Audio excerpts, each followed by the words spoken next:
मेरापुर खां breaking news. Merapur railway फाटक लॻू ॻोठ मोहम्मद आरिफ हाजी जो रवासी मच्छी जे तलाह ते कमु कंदड़ फ़ौरियत अब्दुल फताह राजपर मुबीना अगवा अब्दुल फताह राजपर भाउ अब्दुल गफ़ार राजपर सिंधी न्यूज़ चैनल खे ॿुधायो त मुंहिंजो भाउ अब्दुल फताह मच्छी जी तलाह ते कमु कंदो हुयो। हिन ॿुधायो त सुबुह जो तलाह ते कमु करे घर ईंदो हुयो। हिन वक़्तु मुंहिंजे भाउ सां को बि राब्तो न आहे ऐं हिन संदसि मोबाइल नंबर बि बंदि आहे। हिन अॻुवाई शक ॾेखारे चयो आहे त मुंहिंजो भाउ अगवा कयो वियो आहे। हिन वक़्त ताईं को बि ॾस पतो न आहे। मेरापुर पुलिस खे इतलाह ॾिनो आहे।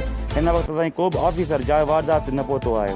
ॻोठाणनि हाजी अल्लाह रखियो राजपर इम्तियाज़ अली दोस्त मोहम्मद जी अॻवानी में एतिजाजी मुज़ाहिरो कंदे आला इख़्तियारनि खां घुर कई आहे त असांजी मुबीना अगवा थियल फ़ौरियत अब्दुल फताह राजपर जी ॻोल्हा में मदद कई वञे।